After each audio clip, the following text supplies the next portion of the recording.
En el nombre del Padre, y del Hijo, y del Espíritu Santo. Amén.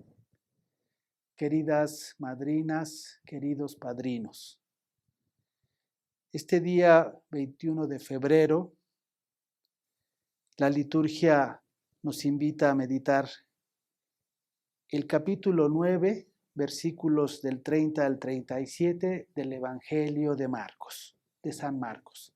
Escuchemos con atención.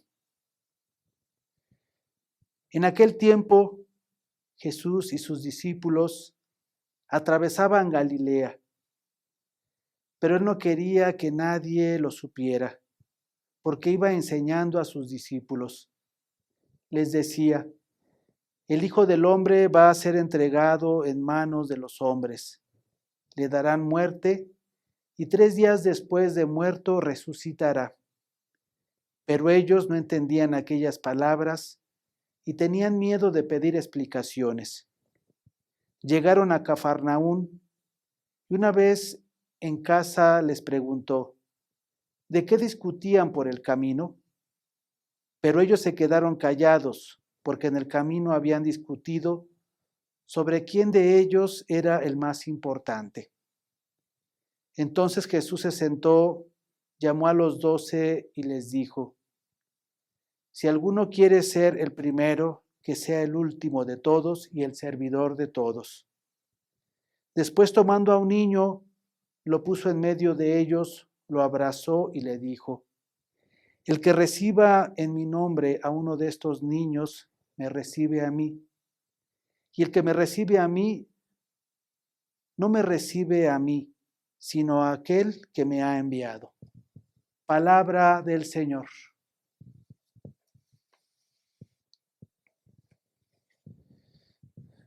Escuchamos este texto que en sí nos marca como una tragedia, ¿no? Al inicio de la liturgia vemos, por ejemplo, en el libro de la sabiduría, los malvados hacen lo imposible para tender una trampa al justo, al Hijo de Dios.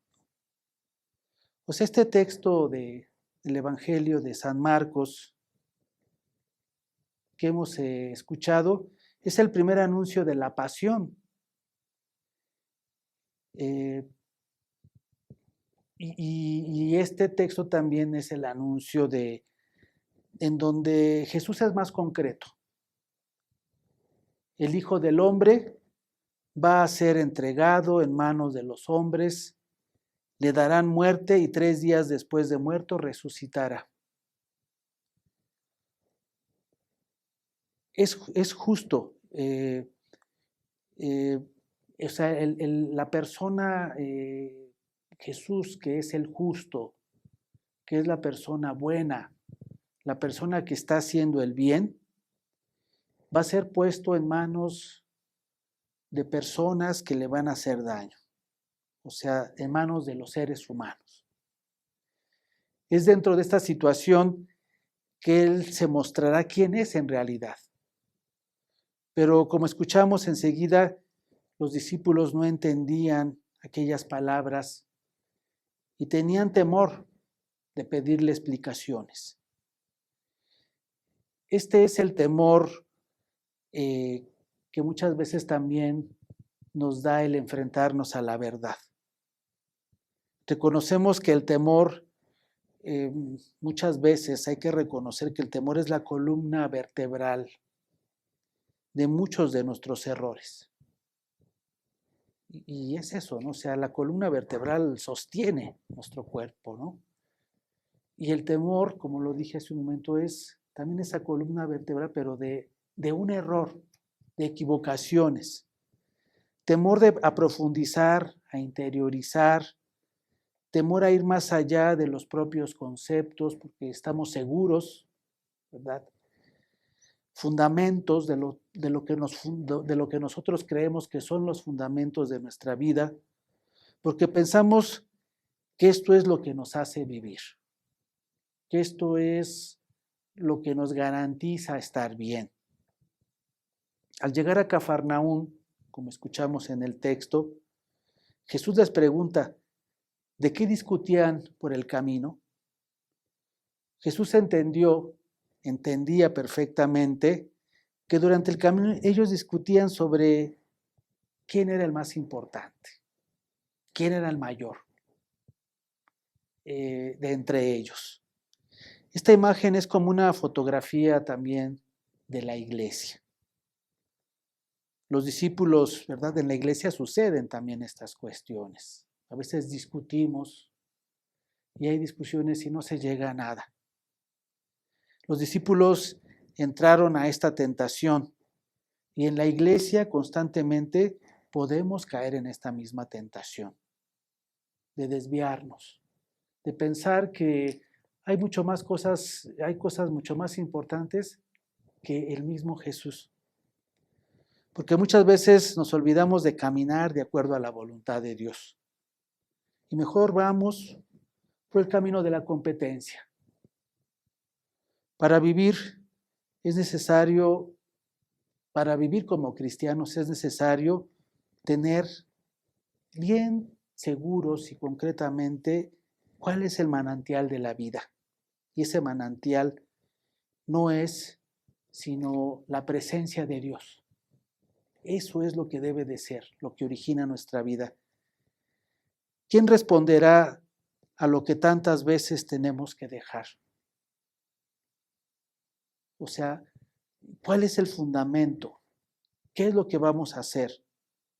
¿En dónde nos apoyamos? O sea, todo esto son preguntas que constantemente nosotros nos hacemos en la vida cristiana. Nos detenemos en una serie de satisfacciones terrenas, de pulsiones. Terminamos muchas veces estar bien con disfrutar de los bienes materiales, que digo, son cosas muy buenas, las necesitamos. Pero cuando nosotros nos detenemos ahí y nos olvidamos de que nuestro origen, de que el manantial de nuestra vida como cristianos es otro, entonces nuestra vida podría convertirse en un buscar y superar al otro en un enfrentamiento.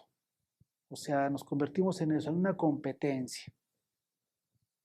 Entramos a una competencia con el otro.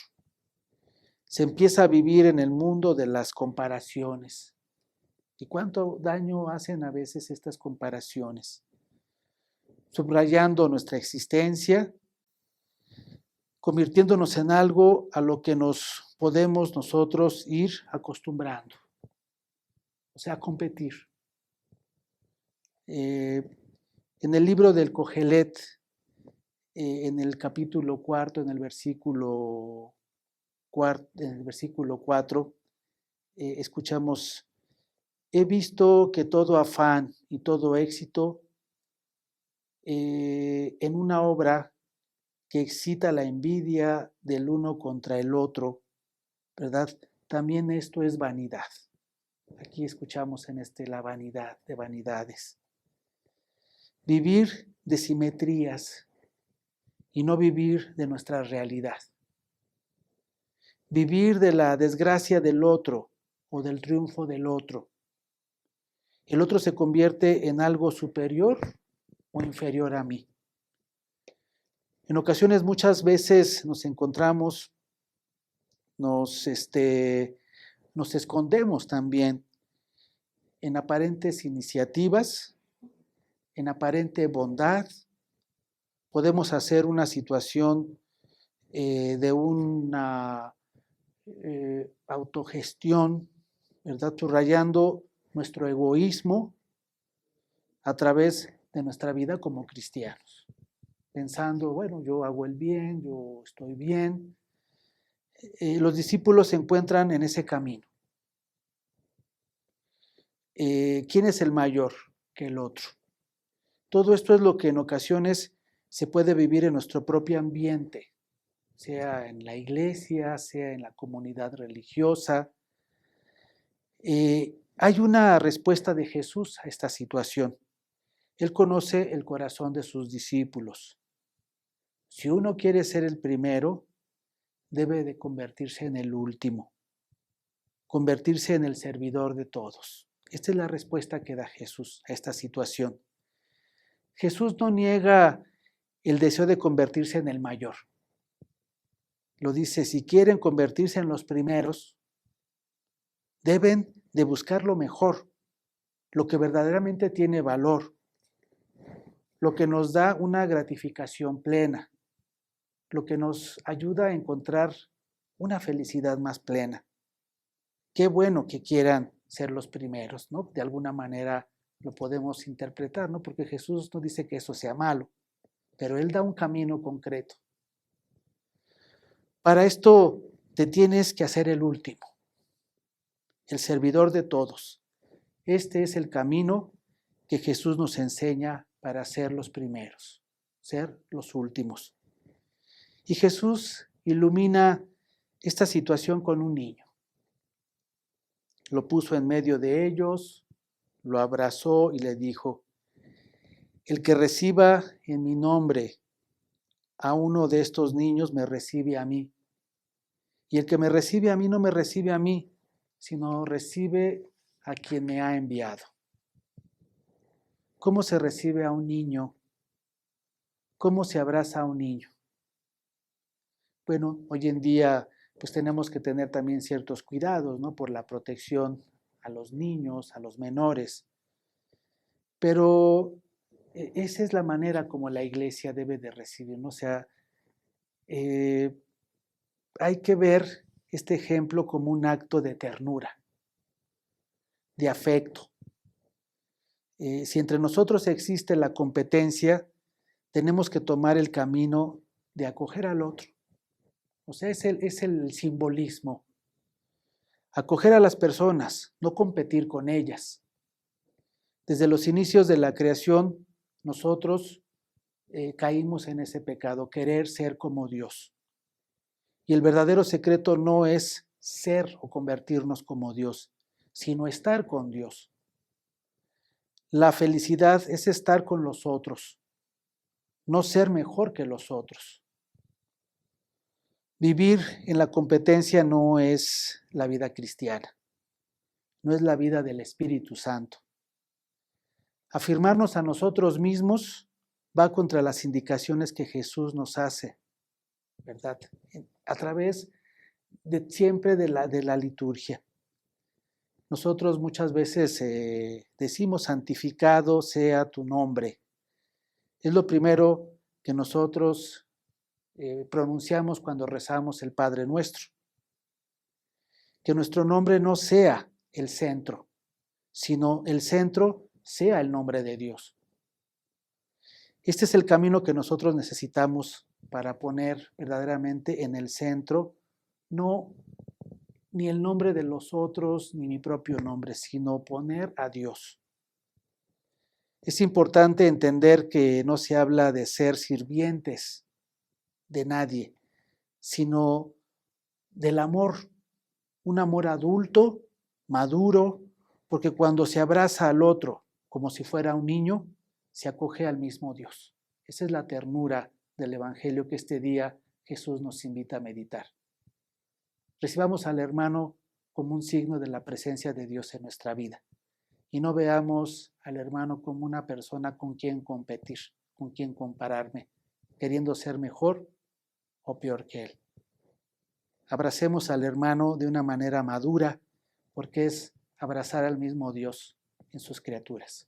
En el nombre del Padre, y del Hijo, y del Espíritu Santo. Amén.